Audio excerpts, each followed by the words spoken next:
Hello, everybody. This is Megan, And this is Lana. and welcome to Tea Time Crimes.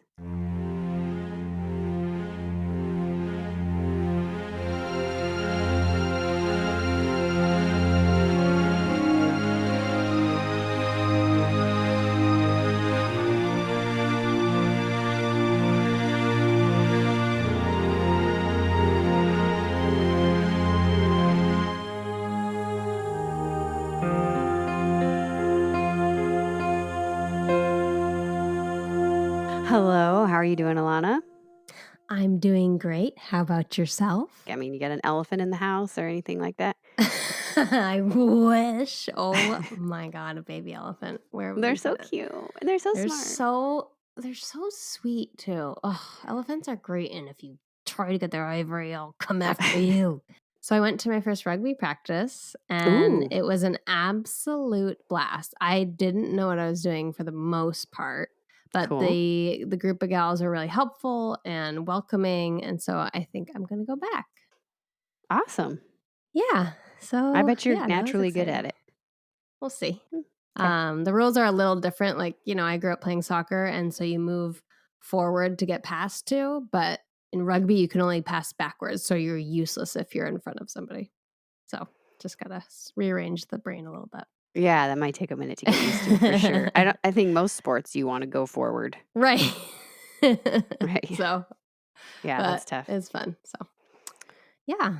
Cool. How about you? I don't have anything going on. I haven't brought in any new animals, Oh, and all the current animals are good. yeah. They love their S- pen. What? They love their pen. Like, are they They're writing letters from last? They are the I Circleville letter writer. Oh my God. The pen, the circle. Oh, yes. So I can't leave them out when I leave the house. Even if I leave the house for 30 minutes, Harlow will get upset and he will rip open the couch. He'll rip Oh open the God. toys. He'll chew the stairs. He'll chew huge splinters off the coffee He'll table. chew the stairs. Wow. Uh-huh. Three of our stairs now have nibbles at the edges of them. And so, Is he just anxiety chewing? yeah. Noka used to do that when we were gone for work for a long time. Yeah, I mean, the second I leave the house, he can be downstairs by himself. If I'm upstairs working, he's cool. But the second he knows he's alone, He knows when you're out. Yeah. he loses it. And so I don't care too much about the things, but what I Yeah. do care about is I don't want him to swallow Him anything. ingesting Yeah. splinters. Like I came back one time, and I think this time I was just upstairs actually, and it was a splinter that was 4 inches. Like, it was just a chunk of the God. coffee table, really. Yeah. So, yeah, I don't like he's so big, I don't like having him in a kennel. So I got Yeah. this, it takes up an entire room downstairs. Yeah. It's like 8 pieces that connect together, and it doesn't have a top. It's like So a it playpen. feels a little bit roomy. Yeah, it's like a playpen for dogs. And then they can be in there together because Banksy actually can be left out alone because he's not a disaster. They love each other. But now they can be in there together. And so I get frozen peanut butter Kongs every morning ready, and they're super excited. And then they know if they Yeah. go in there, they get it. And so they just sleep together in there. It's really cute. And they have, That's so sweet. it's not a huge space, but it's a lot bigger than a kennel. And so I've been training them, and they're getting used to it. They're doing great. So now when we leave, they get in that and they can cuddle and be together. And I come Aw. back and he hasn't eaten the nose off of every stuffed animal or the stuffing from Yeah. the couch or a chunk of Yeah. the stairs, which is better for his gut. Yeah. Gut health is supreme. Yeah, seriously. So one time, our old dog Bailey, oh, I miss her. She ate several crayons, and then her Oh, poop yeah. was I amazing remember that. for a couple days. I remember that. That was something else. Yeah, And Brad really wanted to show everybody, which it was was really very fun colorful. for a Facebook viewing over breakfast. All right. On that note, what do you have for tea today, madam? I have a local specialty. So we were at the farmer's market the other day, and one of the booths. Prefer that to foraging? Yeah. One of the booths was Nola's International Tea House. And so I got a strawberry kiwi tea. Huh. And I did the work overnight because I know I wouldn't like it hot. I made it cold. But Some Oh. Like It Hot. Great movie. What movie is that? If you haven't seen it, you would love it. It's a classic. Some like How it do hot. Who's in it? Maybe Marilyn Monroe.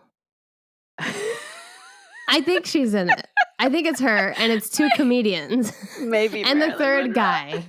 Okay, yes, It's yes, yes, yes, yes. fantastic. Okay, maybe I have seen it. I was thinking It is such a comfort 90s comedy. film. Oh I no. wasn't thinking. Yeah. Okay. Well, maybe Marilyn Monroe. I heard good things. Okay. Go ahead. Good job, Marilyn. So I think there's not a description on this. So I'm just You're going gonna by write one what for I it. saw. I sure am. It was a very diverse mixture of the tea leaves. It's a loose leaf tea. There was, I think, a few strands of dried black twists of tea, and then some other like dried fruits, I'm assuming. So it's a purpley mixture, which Your you can't even see. trust What? in mankind is so amazing to me. You're like, I got a bag with a bunch of things in it. I'm gonna drink it. Well, it's just like what if? I mean, what's the worst that could happen, you know? Roll the dice. Yeah. It smells like, God, what does it smell like? No, all I can think of is crayons. It does not smell like crayons. Hold on. Sorry. I didn't mean to taint your palate. It maybe smells like fake strawberry. Let's dive in. Yeah, I don't love strawberry or kiwi as flavors. I like them as authentic People. fruits. Oh. People. Oh, because Kiwi. you're a kiwi from New Zealand. Oh, gotcha. No, I love you and all of the people. I just meant I don't love the artificial flavor of strawberry or kiwi. I get that. They're very sweet. I also don't love blueberries cooked because they get too sweet. Like, who's cooking blueberries? Like a blueberry crumble or crisp or cobbler. I'm picturing you at home being like, give me a couple blueberries to fry up. They're not my favorite. Damn it. I forgot to put blueberries in my cereal this morning. Sorry. We have two things. Can't turn back that clock. We should get No, furious about it. Sure can't. Gosh. If only another breakfast was just around the corner. Ugh. Okay, we're going in. Ooh. It's very refreshing and weirdly tastes like blueberries. I feel like just the power of suggestion is really strong. Yeah, it is. It really is. We have a heat index of 100 degrees at 6 a.m. So this is why I went for the cold route. Ugh. It's so bad. And I volunteered yesterday. The heat or the tea? The heat. Okay. Where'd you volunteer yesterday? That's where I was going in my overalls. Okay, and but I sent you that still picture. where? Oh, we have this huge park that has a bunch of trails and quote forests and bayou and stuff. So we were making new trails, but it was like probably a little dangerous. We stopped early because it's an excessive heat warning. Yeah, it was absolutely dangerous, especially with what you were wearing. I sweated through those overalls. Gross. Through them. Like that's talent. Well, you're gonna have to repost that picture now because for anyone who didn't see our Instagram story, I thought she was going foraging because she was dressed like Luigi. I did look at some elderflower while I was there. I almost took some, but I was like, focus on the job. All right, back to the tea. This is very refreshing. Did you put honey in it? No. It has almost no body, but I'm pretty sure it's a black tea, but there's just not a lot of black tea in it. So it really goes smoothly down, just water slides it, but there's no splash at the bottom. So yeah, a peaceful water slide. Boop. And the fruitiness is nice. I think I'm getting a little sense of the kiwi. And yeah, this is a refreshing thumbs up. Highly recommend for a summer's day. It's in New Orleans. I think you can find them online too. We'll tag them and put their site up. If you're in New Orleans, you know you need to beat the heat. And also, summer is generally hot. Something like it hot. All right. Are you ready for today's case? I mean, you tell me. I don't know. Oh, God. Well, okay. Just remember that I really value our friendship. Oh, boy, that's a great sign. In the summer of 1994. No, I'm already alive. 56-year-old Mary Teresa Stiles was found guilty of manslaughter for the death of her husband, Grady Stiles Jr. Okay. And guilty, did you say oh? I said, oh, okay. It's less upsetting. I think you'll be okay because this is a true TTC kind of vibe, okay? Okay. It is not the Freeway Phantom. Okay. Oh, okay. She's also found guilty of conspiracy to commit murder in the first degree, along with her teenage son, Harry Glenn Newman. Along with him? Mm-hmm. Interesting. According to the state of Florida, the two had hired a 17-year-old hitman to commit the crime for the price of $1,500. But nothing about this case is predictable. Oh Okay. boy. Buckle up. Yeah. To start with, this is a family of performers. Grady Stiles boy. Jr., the man who was murdered, was born in Pittsburgh in 1937, and he was born with a condition called ectrodactyly, That makes me think of a pterodactyl. which, according to the National Library of Medicine, is a congenital condition that presents in malformed hands and sometimes feet. Okay. It's often the absence of a phalanx bone or distal segments of the finger. So in Grady's case, it looks like he had 2 fingers on each hand, giving him the appearance of claws, which is why this condition is also sometimes called lobster syndrome. Got it.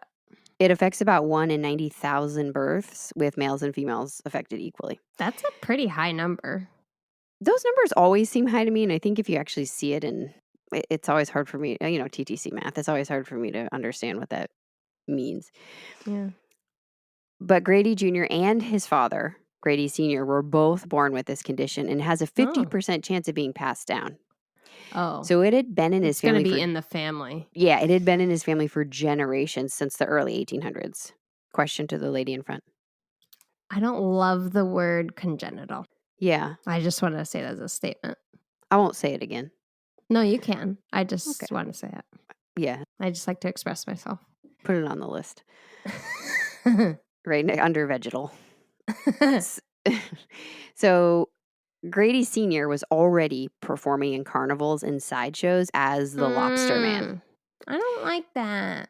Yeah, well, Grady Jr. had a more pronounced version of this condition, so it affected both his hands and his feet. He really didn't have formed legs under the knee. And you say it's the bones, right? It's really the bones, it's not a muscular thing. It's so like usually their bones were bent together. It's often that the fingers are webbed together, and usually there's bones that are missing. It's different, and it's different for every person. So I haven't seen an X-ray of Grady Jr., but some people may have 4 of the bones, but their fourth and fifth finger may be fused together, so it looks like one. Okay. Some people may have 4 fingers. Some people, like Grady, just had the 2, and it truly does look like a lobster claw. Did he have a on thumb? him. Yeah, he basically has a thumb, and then he has what's probably several bones fused together. Oh, I didn't realize that. So it affected both Grady's hands and his feet, and he joined his father at a very young age in these sideshows, anywhere between 5 and 7. And he was taken out of school to travel the circuit, and he was billed as Lobster Boy because his dad is Lobster Man. That's like child abuse. Well, so I get into that. Traveling with his father seems to have its pros and cons, because on one hand, when he was left home, the only person that he identifies with is gone. So he's truly the only one with that condition, and he was getting ridiculed and bullied and teased. And then when he became part of the carnival seems to have such a strong sense of community, and the people in the carnival become a family, and they're all supportive of each other. I have heard that. But he's still a young child who's at the whim of the audience. So sometimes he's being ridiculed, spit at, laughed at, and he's just a young kid. He's also not getting a fucking education. Correct. And these sideshows are popular during this time. So you have P.T. Barnum in 1835, before the circus became his thing. He had made a few sideshows because they were popular. And the whole point of these sideshows at the time is to display humans with any kind of physical anomaly. So something like conjoined twins, or so bad little people, or people with excessive hair, or people who are excessively tall, whatever the condition might be. And like I said, the articles present 2 sides when you read about it. Some of these folks felt like they finally had a place where they belonged, where they could be part of something, where they could make a living for their family, where at that time they otherwise would have had very few options. And then some people felt exploited and resentful. Yeah. And I assume there are people who also felt both of those things at the same time. Yeah. Yeah. So in 1887, that's when P.T. Barnum hits the road and he partners up and makes Barnum and Bailey's greatest show on earth. So he's got the circus, but he also has the sideshow tent. And carnivals are just a big moneymaker at this time. Imagine you're living in late 1800s, early 1900s, and something like this comes to your town. Are Yeah, you not kidding? much to do. How exciting Yeah. that must have been. Yeah. So eventually, The Barnum poor moved to animals. Barnum moves to Florida, and this becomes kind of the unofficial home of the traveling performers when they aren't on the road. And when you're in the carnival, you're often on the road over 200 days a year, easy. Wow. And then in the off season, a lot of them would pull up in Florida and spend their time there. So Grady Jr. and his family became part of this trend, and they leave Pittsburgh to move to Gibsonton, Florida, and they settle down there for the off season. And the town is literally made up of performers, both human and animals. So you'll be walking down the street and you'll see the world's tallest man, and you'll see an elephant in the backyard or whatever. Yeah. It's all of the carnival. You'll see carnival rides just in somebody's backyard getting maintenance. It is where the carnival performers would settle. Now, Grady Jr. ends up becoming a pretty solid performer. He learns how to work a crowd and be charming. But he's there to be stared at, Yeah. which can't feel great. And he starts drinking at a very early age. People hypothesize it probably made performing a little bit easier. Yeah. And Grady became also a man with something to prove. He became unbelievably strong in his upper body. He could actually walk on his hands Oh because my he was unable to gosh. walk on his feet, but he was in a wheelchair most of the time. So if somebody insulted him, let's say another man, he could easily jump down, race across the room on his hands, and he would use his hands like a claw and pinch their genitals and twist. Whoa. That's a Yeah. move. Yeah, and that would stop anything going on there. So in 1954, Grady marries a woman named Deborah Brady, but it was very short-lived, which just made me, if that's right, her name is Grady. No, his name, no. Sorry, no, nobody's name rhymes. I was like, is their name Grady Brady? Oh my But her God. name would be Deborah Stiles. But they were married for a very short time. And it's shortly after this that he will meet Mary Teresa. So Mary Teresa was actually born in Vermont in the late 1930s, and her parents divorced at age 6. But the worst part of that divorce was that her mother remarried, and her stepfather began sexually abusing her. No. When she told her mother slapped her and called her a liar. Fuck you. Yep. Oh, I So hate people. she has to grow up in this home, and when she's about 18 or 19, the carnival comes to town and she leaves with it. She runs away with the circus. I mean, I don't blame her at all. Yeah. On the road, she falls in love with a man named Jerry, but just like with Grady, this is a short-lived marriage. Jerry becomes incredibly abusive, emotionally and physically. He's beating her, burning her with coffee, berating Oh her, and my God. one day he just leaves. Good. So on her own, Mary Teresa continues to work at the carnival.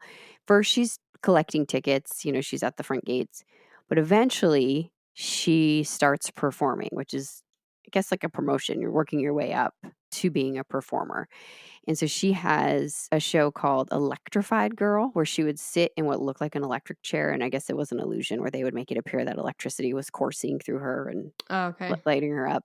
She was also known as Blade Box Girl, which is basically a magician's assistant, where you're in the assistant, where you're in the box and they're sawing her in half or sticking knives to her. But when she becomes a performer, her and Grady then start spending a lot of time together because now they're in the they're in the same place. And like I said, Grady's very charming, and the two of them fall in love. It's what? It's a work romance. Yeah, exactly. It's a work romance. And they end up getting married. Sadly, pretty early on in their marriage, Mary Teresa and Grady lose 2 infant children to pneumonia. Gee, in the 90s? Well, this isn't the 90s. 90s is when he died. Right. This is Right. this is the late 60s. Still. No, I'm sorry. This is the late 50s, early 60s. But yeah, no, I know. Sad. It's not long after that Mary Teresa's discovering that Grady really likes to drink, and he has a mean streak when he does. Oh, boy. So in 1963, Donna Stiles is born, and thankfully she's strong and healthy. Phew. She's not born with Grady's condition, which Grady seemed to both celebrate and to resent. Huh. It becomes a That's really unfair. weird, yeah.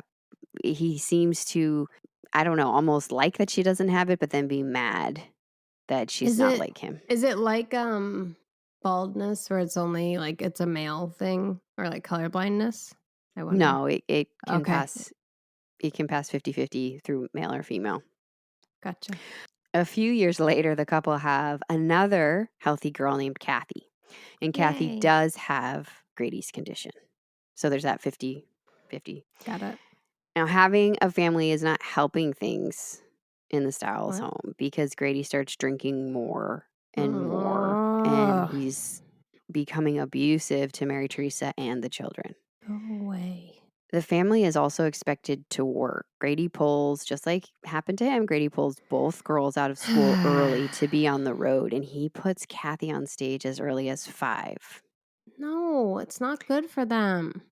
Teresa is really concerned with the girls' education, and so she would bring schoolwork along with Okay, them that's good at least. and try to help them keep up with their studies while they were on the road. Like with most abusive behavior, as time goes on, the aggression is escalating. Yeah. Like I gave in that example before, Grady uses his hands to pinch Mary Teresa constantly. Oh, And pinch can sound playful, but with the formations of his hands, it was incredibly painful. And he did it yeah. to, kind of keep her in line, remind her. So she had bruises up and down her arms and legs at any given moment. That's not okay. He would also use his claws to choke her, commenting on how well his hands were built for that. Oh my God. And even going so far as to let his fingernails grow just a little too long so that they would inflict more pain. This guy's a bit of a sicko. Grady also slapped, poked, and beat Mary Teresa with his hands, which by the sounds of it, because of the shape of it, they were almost maybe more effective Mm-hmm. or more painful Yeah. than, Because they're more an of a open solid fist thing. because they Yeah. were harder, I think. When he attacked the girls, Mary Teresa did not intervene, What? I would but headbutt him and then kick him off a cliff. she always did her best to try to keep Grady's attention on her, and if a fight Oh, started in a room, she would try to keep him in that room got it. until he stopped. God. Why do we let men have such power? Sorry. When the police were called in the state of Florida, it was their decision if charges should be filed. Charges were never filed. Ugh. So the abuse is getting unbearable. And one night in the middle of a fight, Grady screams at Mary Teresa to leave, and she does. So Good. she Take the takes the girls. kids, she packs a suitcase, she runs to a hotel, and she calls her friend from the carnival, Harry Glenn Newman. He was also a performer. He was billed as the world's smallest man. Okay. So he's a little person. Together, Harry moves with Mary Teresa and the children to Ohio, where they stay with Harry's parents while they Wow. figure things out. Were they in love or were just a really good friend? I don't know when love hit on their timeline. Okay. It's unclear. But meanwhile, Grady files for divorce and does nothing Good. to alert Mary Teresa that he's done this. So she has no idea that divorce proceedings are happening, which means Isn't she's that unable illegal? to contest them. And without that, Grady wins custody of the girls.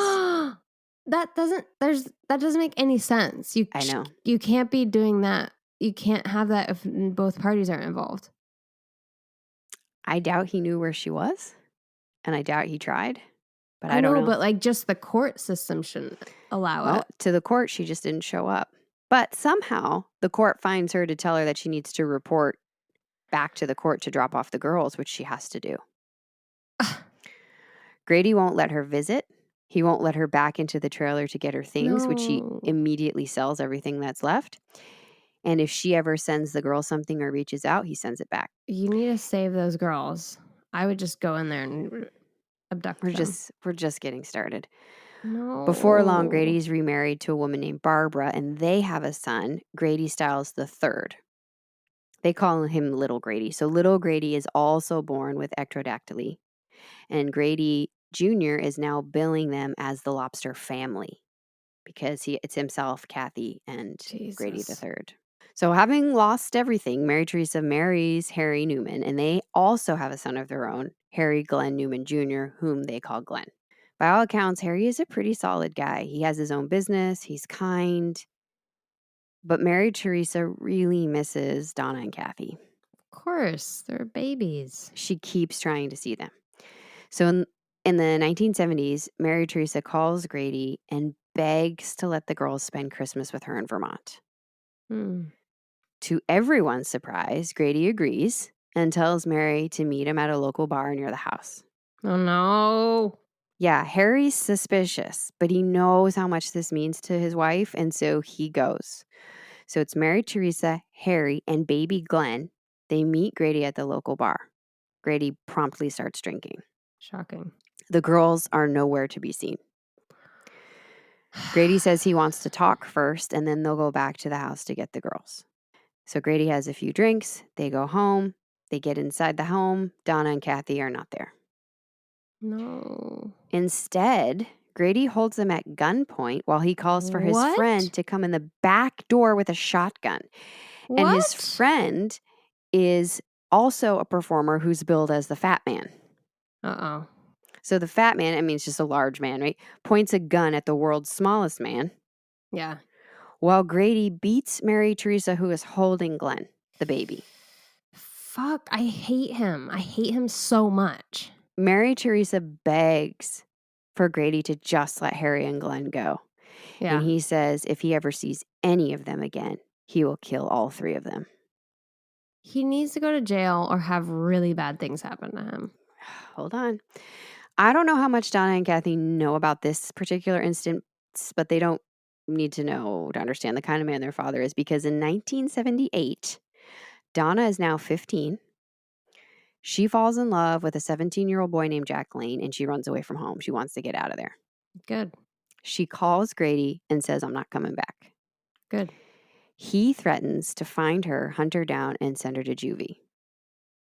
For what? Can't just So, send someone to well, juvie. she can't be on her own. She's only 15. So, wanting an escape, Donna says that she's going to marry Jack because she's pregnant, But she's not. which is not true. Donna's actually not pregnant.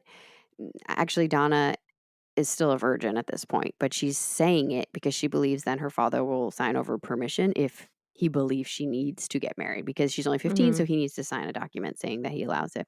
So once he learns this, Grady says he'll agree to the wedding. So thrilled, Donna comes home. Grady signs the form. They set a date for September 28th. September 27th, Grady begs Donna one last time to reconsider. Donna refuses. So Grady relents and he lets Donna go out and buy her wedding dress. When they come back from the mall, the girls notice that Grady's wheelchair is missing, and Grady said he thought somebody took it, and can they go look for it?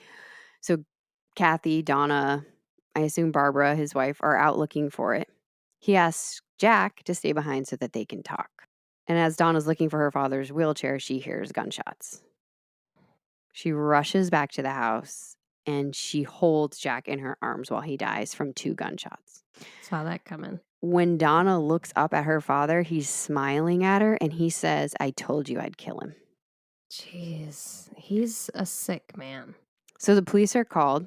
Grady admits he did it with Good. absolutely no emotion or feeling or Get the remorse. fuck to jail, you piece of shit. He creates a story that he was protecting his underage daughter and does not expect to go to jail because of his disability. And he says Donna will get over it. My God. So Donna's in a bit of a rough spot because she won't go home. Jack's family doesn't want anything to do with her. Yeah, that's fair. Finally, her grandmother intervenes, Grady's Oh. mother, and she's spoken to Mary Teresa. And she told Mary Teresa, you better take both girls. I think there's a part of her that knows this is just not great. Yeah. And so Mary Teresa immediately sends a ticket to both girls so that they can go back. How does she Mary get Teresa. around Grady? I think he just lets them go at that time. So Wow. Donna and Mary Teresa testify against Grady. He's charged with first-degree murder. Good. The DA makes a strong case that the murder was planned. Grady had bought the gun 16 days before the murder occurred after Donna had run away. That's why this month-long cooling period is important. But Barbara, Grady's current wife, claims she's the one who requested he get the gun for their safety. Wow. It's worth mentioning Barbara is also being abused and spotted with bruises about every other day. The defense also bring in carnival workers as character witnesses who paint Grady as a wonderful person. So through this trial, you have people who are billed and performed as, the fat man, the smallest man, the bearded lady. They're all coming through saying Grady's great. Well, the smallest man one. Well, different smallest man, not Oh, okay. not Mary Teresa's smallest man, but there's more Got than it. one.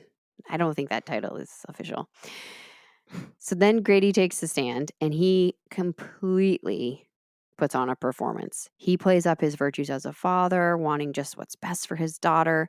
And he says that Jack was saying terrible things about Donna and then he lunged at him and he can barely shoot a gun due to his condition. And it was self defense. But the report clearly shows that Jack was shot while sitting down Hmm. and then shot again in the back as he was running away. Grady also absolutely knows how to shoot a gun. His daughter Kathy says he would play up this disability, but he could do everything. Yeah. He had no restrictions. If he couldn't do it conventionally, he had a workaround. Right. The jury convicts him of third-degree murder, but because of his condition, he's given 15 years probation and serves no jail time. What's the point? What's the point of probation? Yeah. Grady goes home and he never even bothers to pay his lawyer bill. Perfect. A lot of true crime is already happening, but we need to circle back to the beginning of the story. In the 1980s, Harry's business, right, Harry Newman, his business had closed and he'd taken a severe fall, which injured his back. So he's forced to use a wheelchair to get around because of the pain Mm-hmm. or a cane. This puts a strain on Mary Teresa and Harry's relationship.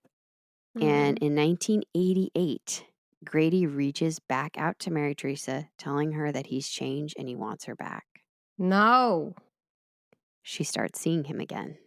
Why? Grady has stopped drinking, which by all accounts is always the trigger for his violence. Doesn't matter. But Donna and Kathy are struggling with this choice. Donna, whose boyfriend was murdered, God bless her, she says there's no love for her father, but because of her mother, she was doing her best to try to like him. That was the best she could muster, which I think is incredibly generous. Oh my gosh. Yeah. And Kathy's not happy about this either. On an episode of Evil Kin, she says that she had not seen Grady from 1978 to 1988 and she wanted nothing to do with him. And the only reason she started seeing him again was to be around to protect her mother. Yeah, I get that. So Mary Teresa said she was still in love with Grady. And seeing him as she remembered when they first met, she agrees to marry him again in 1989. This means the family is now, with the exception of Donna, who's married and has her own husband, Kathy, Grady the third from Barbara, Glenn Newman from Harry. So they're all living together. It's the Grady bunch. Yeah. Just a few weeks after the wedding, Grady starts drinking again, which means the abuse starts again. Donna begs for her mother to leave. This time Donna has an escape route, right? She lives with her husband and she says, come live with us. And Mary Teresa says no. And the family is still performing together in a sense. You have Grady who's doing his thing. Donna and her husband run what they call the Gorilla Girl exhibit, which is also a magic trick. It's an illusion. It looks like a woman turns into a gorilla, I guess. I don't know. I've never seen it. Kathy and her husband, when she gets married, they run an animal oddity exhibit. No. Which I think is no, I don't think it's inhumane. I think it's snakes and like two-headed raccoons and things that are otherwise not seen in the wild or not seen often. And even Glenn starts performing. He's billed as the human blockhead. He drives objects, mostly nails, up his nose. The fuck? It's not for me. Just the thought of that, I feel like I need a tissue. But according to the family, the beatings are worse than before. Grady is drinking more than before. Plus, she has an out. I don't get it. Plus, at this time, we're coming into the late 80s, early 90s. the carnival is starting to lose some of its financial success by way of, these what they call freak show exhibits, because more Mhm. people are becoming aware of birth defects and realizing that paying money to stare at somebody who has been labeled as a freak is not necessarily a compassionate thing to do. So they Yeah. are not super popular. And back at home, Mary Teresa is being beaten, sometimes sexually assaulted, told regularly that he ought to just kill her and be done with it. He does not let her leave the house with anyone else to ensure that she will come back.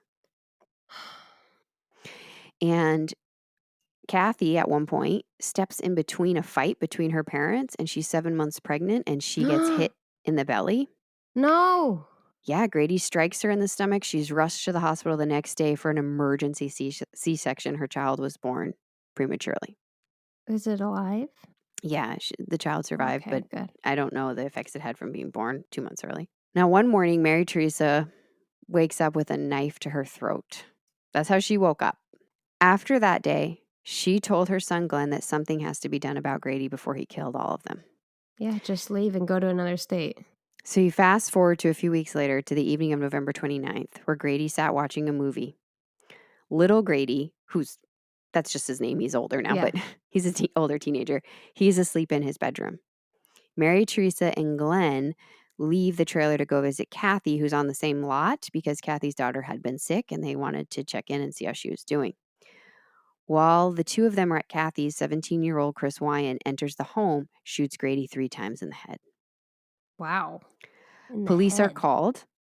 It's an obvious homicide, but they rule out robbery because nothing was taken.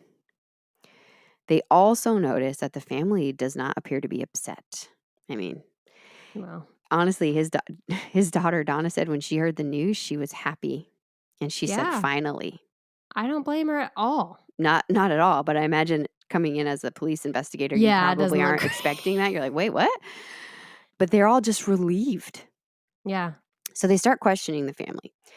And police notice that Glenn, who is, like I mentioned, only 18, his story has inconsistencies. So they administer a polygraph and he fails. Uh-uh. He then allows to be interviewed without an attorney present. Oh, boy.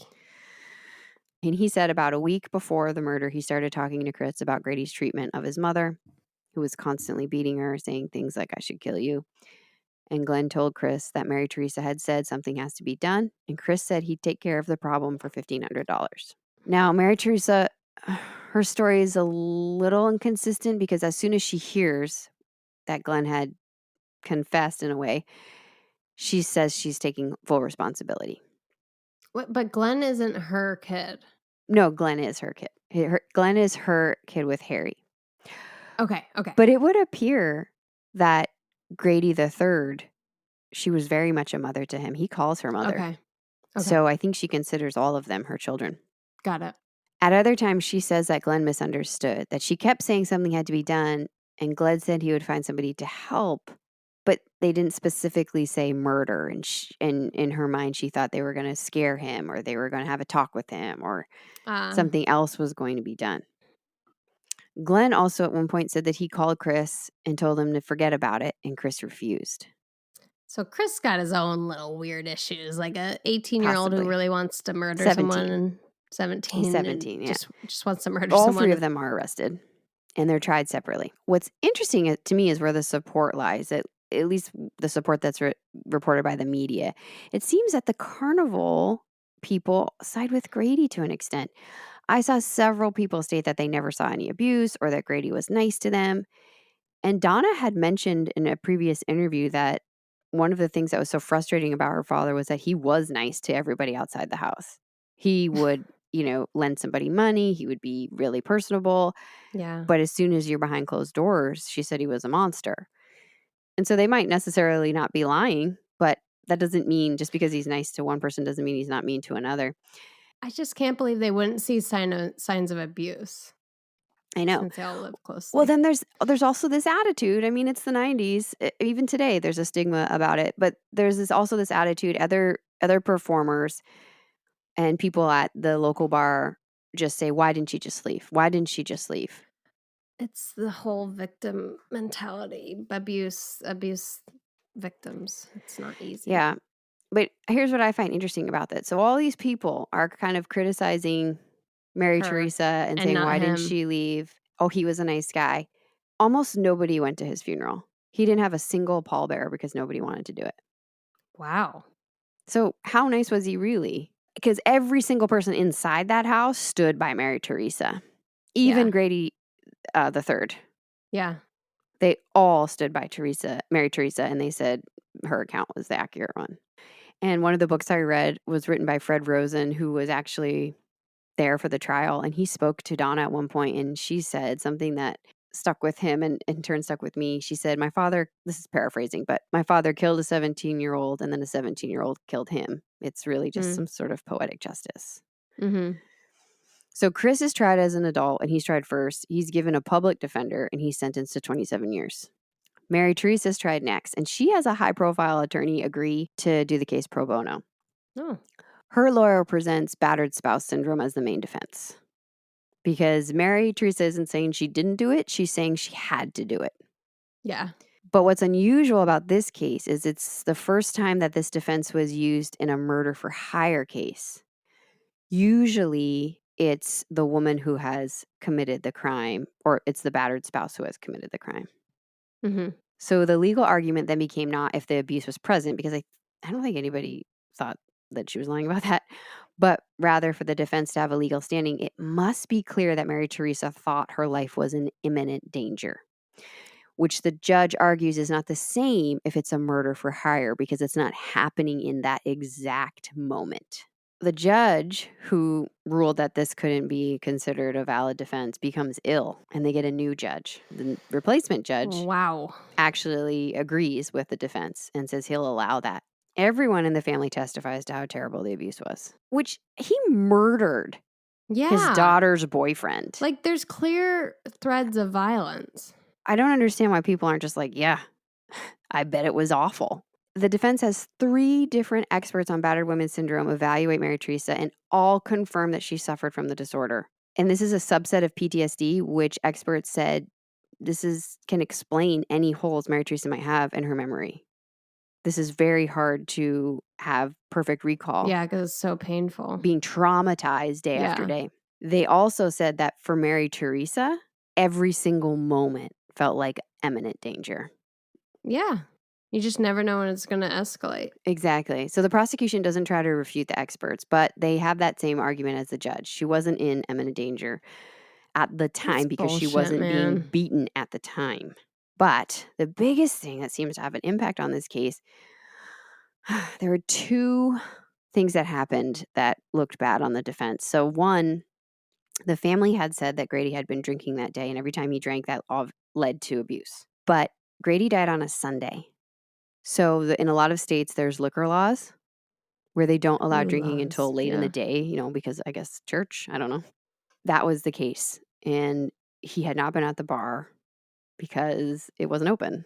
And his blood alcohol content, it was below the legal limit Mhm. at the time of his death. So that doesn't look great.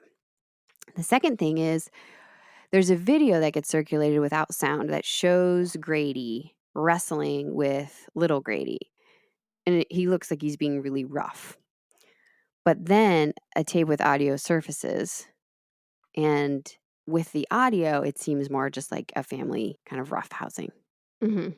And so I think those 2 things combined kind of washed away some of the credibility. That's insane. I Like you know. can still be a I good know. father at times and abusive. Like I that's know. just stupid. I know. I'm like, just because he was being mildly okay in that, I don't know how long the video was, that 60-second clip, it doesn't mean everything else they said is untrue. It's so weird. I don't know what happened with the Sunday thing. I don't know if maybe they remembered it wrong. Maybe when you're always drunk and always being abused, maybe you don't have great recall. Or maybe they tried to say that to help their case because they were scared and they didn't want what is about to happen to them. I don't know. I also think there's not a great understanding of the abusive relationship Yeah. because what the prosecution also did was they did everything they could to paint Mary Teresa as a very capable woman, which normally is a good thing. But in this instance, because she had divorced Grady before, because she had divorced another man before. They're basically saying, well, you knew how to do it. How come you didn't do it this time? But why are you attacking the victim? Like, I mean, this is the 90s, so like there's still, I mean, we still have the problem today where it's like blaming the victim for Yeah, it instead of the attacker because, you know, boys will be boys. mentality. Yeah. So, I mean, on average, a person will go back to their abusive partner 7 times. I was surprised, it's surprising that she went back after so long, but Yeah. Maybe the painful memories have dulled a little bit. yeah. So, But seeing your kids get involved, that's when it's like that's when I think a line would be drawn, but I don't know. I don't have kids. yeah. So, Mary Teresa was found guilty and sentenced to 12 years. The next trial was for Glenn, and Not on probation. Glenn was sentenced to life in prison, and he died in prison in What? 2014. Isn't that insane to you? He got more time than the triggerman Why? because he was charged with conspiracy and he had other charges thrown on. I Oh my god. That's terrible. He yeah. was 17? He was 18. Still. Yeah, I know. Wait, so he died young, huh? Yeah. So Mary Teresa was released in Jesus. 2000 and Chris Wyant was actually released in 2009. Mary has stayed out of the spotlight since her release, but Grady Stiles III was featured on the reality show Freak Show. And he said when he recounted the event that his mom and dad had gotten into a fight and she had said something needs to be done. And his brother had heard that and repeated it to a friend. Chris had showed up with a gun and shot him. In that same episode, Grady III visited Grady Jr.'s headstone. He had never been to the headstone. And he said, "Thank you for showing me who not to be. And maybe Hmm. you can appreciate who I became because of that." So this is tough because, I mean, you can see where Mary Teresa is coming from. Yeah, he got what was coming to him. Easy. I don't I feel bad for guess him at all. guess that was easy for you. Okay. Oh yeah. There are He's a no piece of shit. there's no gray area for Alana here, folks. Nope. Clear as day. I mean, and basically what Mary Teresa ended up saying was, at least I know my family is safe. Basically, if I Yeah. have to serve 12 years, I have to serve 12 years. At least I know. She said, I'm paraphrasing again, but something along the lines of, from the bottom of my heart, I believe he was going to kill one of us. And now I know they're safe at least. She woke up with a knife at her throat. I know. But that's not even the last straw. Just like there's so much bad things that happened. Like I know. I know. you deserve what's coming to you if you do bad things. And people have such a hard time with, well, why don't you leave? Why don't you leave? You can't always leave. And I just don't think unless you've been in that situation, you can understand it. Yeah. I don't. She was so afraid that she'd already lost her girls once. I know they're older Right. now, but the boys weren't. She'd already lost her family once, and Right. Grady You don't want to lose your used the boys. kids as Mm-hmm. performers. That's why he wanted them. That's why he kept them, because he wanted them to work for him. I mean, and it's also a testament to how dangerous alcoholism is, because Mm-hmm. it, by all accounts, even the family, they said, when he wasn't drinking, he was actually nice, Yeah. but it turned him so evil. It's just a sad case all around. I mean, nobody's getting what they want in this kind of case. And I really don't think it was fair for Glenn to have that harsh of a sentence. No, that seems way out of line. I don't understand it at all. I'm not an advocate for vigilante justice. I always hope that you can solve things another way, but after it's already happened, you can, understand Oh, where Mary absolutely. Teresa's frame of mind was. Easy. I know it's easy for you. You're like, I'm all in. I'm all in. It's just, can I go to my last words? Sure. Yeah. Go ahead. I it's really upsetting and it's frustrating, and I mean there's a lot of different components to this, but so often people in the past and today let one person ruin so much. They have so much power. And it's like, how can we disable that power and disable that notion of like letting someone who's awful just get away with so much? Holding people to standards, and it's just crazy what people will let others do. And we all do it. Yeah, and it's because you just repeat the patterns that you're used to. Yeah. So, I mean, Mary Teresa grew up being abused Yep. constantly, and those patterns repeat, and all of us have patterns that repeat, and Yep. it's very hard to break them. It is. But don't give people slack. Yeah, I know. I hope that some peace has been found for anybody who was mentioned in this case. Yeah, seriously. And in the show notes, I'll put the information for the domestic violence Mhm. hotline. If you or somebody you know is experiencing this, reach out for help. So this whole case, I'd never heard of it. I know you haven't heard of anything, but I'd never heard of it. And it was just so, I mean, you've heard of that defense before. I've heard of battered woman syndrome Yeah. before, but it's just so insane to me that this abuse went on for so many years and he had killed another human being Right, and and they're he's getting away with it. He yeah. did exactly what they The did. And probation thing really, like, infuriates me. it's so infuriating. And then imagining, like, just trying to have empathy for Donna and Kathy, having witnessed that and then having to go back in there Mm-mm. for, like, just trying to understand things. Yeah. Awful. I think Mary Teresa was hoping that she'd have a similar outcome as what Grady had after this happened. He killed Jack in cold blood. Yeah. And he knew that if he played up his disability, people Mhm. would feel for him. And he had said going in, the prison can't accommodate this, so I won't go. Not wanting to let on how capable he was. And they bought into that. Yeah.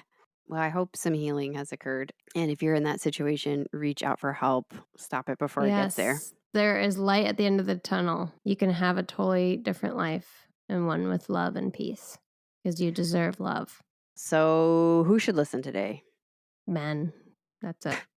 Or be just abusers in general. I mean, women can be abusive as well. True. Also, same-sex couples, right? Men and women can be abused by men and women is basically Mhm. the point, whatever that looks like for you. Mm. Anyone else? That's it? Just, Abusers. Yeah, we could put it at that. yeah. Yeah. All right. Well, we will be off next week for 4th of July Woo. because it's on a Tuesday, I think. It So is. we'll be off next week for 4th of July, but we'll be back the following week. Be considerate about your fireworks. Think about the pets. Oh, yeah. Alana hates fireworks. She just hunkers down Hates. with the animals because who doesn't like Yeah. it? No care. I mean, they both don't, but Haka super, super duper. She finds like the most corner part of the house and just shove herself in the corner and ball up. It's so sad.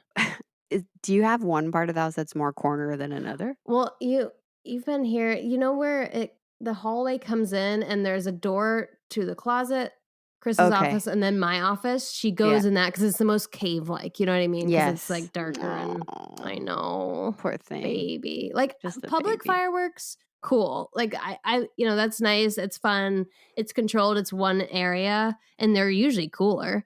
But private fireworks, are just like it is rough here. It's like a freaking battlefield. Yeah, there's a field behind our house, and somebody's always thinking it's a Yeah. good idea. Yeah, I'm sure the ER loves 4th of July too. Yeah, it didn't bother the dogs last year, but they were real pups. So we'll see if they have Yeah, any I hope they're different fine. vibe this year. It certainly doesn't bother the cats. Yeah. The Sophie cats could care less. Sophie doesn't know if she's under the bed or on top of it. She's Yeah, just Nymeria existing. is like, is there noise? I'm not sure. Yeah, exactly. Pitiful. Yeah, we'll have a safe 4th of July, and you can find us on all the platforms at Tea Time Crimes. You can email us at teatimecrimes@gmail.com. And just want to put a personal ask to rate and leave a review. It really does help spread the TTC love, and like more people will see us. And if you could just take 3.5 minutes out of your day to do that, we would really appreciate it. Wow, 3.5 minutes. That's a long review, I think. Or just half a minute. Yeah, I like how it's a personal request. I don't really care about it, but Alana's pretty into it. Well, because you usually say it at the end. So, yes. Switch it up. Rate, review, like, subscribe, send us recommendations on Tea and Crimes, and we will talk to you in a couple weeks. Thank you so much for listening. Bye-bye. Ciao. Oh gosh, my dad always says that, drives me nuts. Really? Ciao. Ciao. I don't even think he knows what it means. I think maybe he thinks it's mealtime. All right, for real, bye. Bye.